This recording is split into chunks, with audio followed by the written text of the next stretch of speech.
हा काही आज गव्हर्नमेंट दौरा सुरू केलाय, लोकांची चर्चा होते, काय लोकांच्या मागण्या येत आहेत? ते साधारणपणे म्हणजे ही माझी चौथी टर्म आहे आणि प्रत्येक वेळी महिन्यातून एकदा मी प्रत्येक तालुक्यात जाते आणि 100 दिवस तर माझे पार्लमेंटमध्ये जातात आणि मग उरलेले 100 दिवस हे बारामती लोकसभा मतदारसंघात मी घालवते.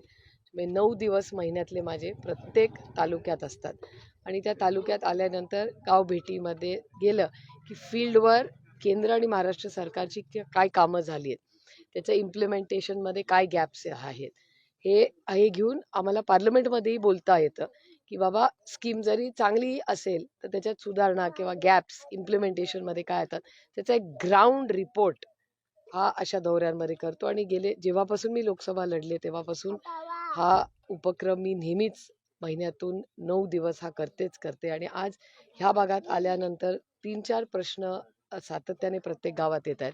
एक तो म्हणजे दुधाचा भाव.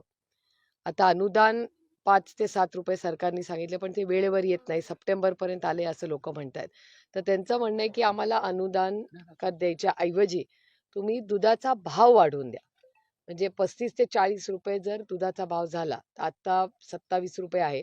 त्याच्यावर 5 ते 7 रुपये कधी एखाद्या महिनी येतात, कधी येत नाहीत. तर मग ते 5 रुपये प्लस 27 म्हणजे आता 32 वर आहेच. तर ते 35 ते 40 करणं अत्यंत गरजेचं आहे. त्याच्यामुळे ही मागणी लोकांकडून येते. जानाई शिरसाईबद्दल काही अपूर्ण जी कामं आहेत, त्याचा एक फॉलोअप वारंवार येतोय.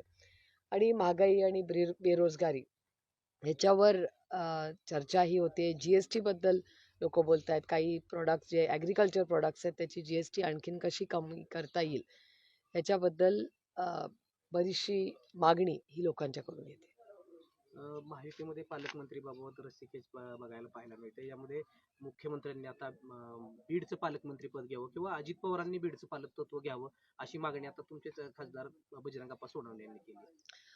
खरं तर बीड आणि परभणीची जी घटना झाली त्या घटना महाराष्ट्राच्या मीडिया आणि बजरंग सोनवणे आणि आमच्या सहकारी फौजिया खान यांनी सगळ्यांनी पहिल्यांदा मांडल्या आणि मी सगळ्या मीडियाचे जाहीर आभार मानते की तुम्ही त्याचा अतिशय फॉलोअप ठेवला. नाही तर या कदाचित ही आणखीन एक घटना स्थानिक लोकांच्यामुळे कदाचित बाहेर आलीच नसती. पण ही अतिशय दुर्दैवी अशी गोष्ट झालेली आहे महाराष्ट्रामध्ये आणि त्याचा पारदर्शकपणे इन्क्वायरी व्हावी आणि जो कोणी असेल, मला असं वाटतं कुठलाही पक्ष त्याच्यात किंवा राजकारण येऊ नये. कारण मी एक गोष्ट बीडच्या सगळ्याच नेत्यांमध्ये यावेळेस पाहिलेली आहे जी एक आशादायक आहे. ती म्हणजे बजरंग त्याच्याबद्दल बोललेले आहेत.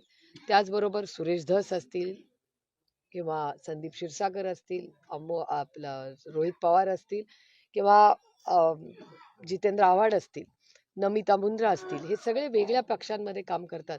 पण ह्या घटनेबद्दल सगळे सातत्याने बोलत आहेत. त्यामुळे कधीतरी महाराष्ट्रात राजकारण बाजूला ठेवून एक महत्त्वाच्या प्रश्नावर सगळे लढतायत.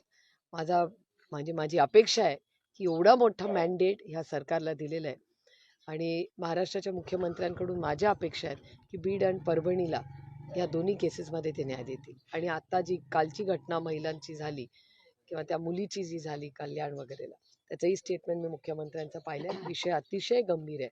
आपण सगळ्यांनीच त्या बाबतीत संवेदनशीलपणे त्या सगळ्या या कुटुंबांना न्याय देणं ही मला असं वाटतं आपल्या सगळ्यांचीच नैतिक जबाबदारी आहे. राजीवनगरमध्ये 2 मुलींचे मृतदेह सापडले, लहान मुलींचे. एक गोष्ट वारंवार दिसते की महाराष्ट्रात क्राईम वाढतोय. आता तो क्राईम का वाढतो ह्याचं एक मागे एक मोठं कारण ही इकॉनॉमी असते.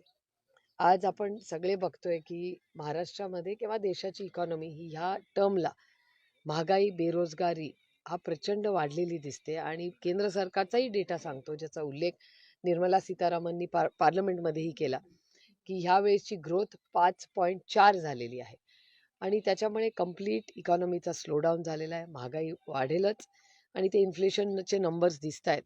नरेगाचे नंबर्स ही तुम्ही बघताय, जर तुम्ही ट्रॅक केले, नरेगाच्या नंबर्समधूनही दिसतंय की याचा अर्थ होतोय की लोकांच्या हाताला काम नाही, नरेगाचे नंबर्स वाढत चालले.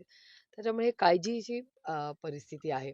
आणि महाराष्ट्र आणि भारत सरकार ह्याच्यासाठी काय करणार आहे, काय ठोस भूमिका घेणार आहे, हे बघणं अतिशय पुढच्या काही दिवसात महत्त्वाचं असणार आहे. त्यामुळे आमची अपेक्षा होती की पार्लमेंटमध्ये इकॉनॉमीवर आणि अर्थव्यवस्थेवर एक गंभीर चर्चा व्हावी. दुर्दैव की ती होऊ शकली नाही. पण 1-2 बिलांवर जी झाली त्याच्यात निर्मलाजींनी आम्हाला शब्द दिलाय की त्या याच्यात लक्ष घालतील. 1 फेब्रुवारीला बजेट आहे. मग त्या बजेटच्याही वेळेस हे सगळे प्रश्न आम्ही मायबाप जनतेच्या साठी हे दिल्लीत दरबारी मांडू.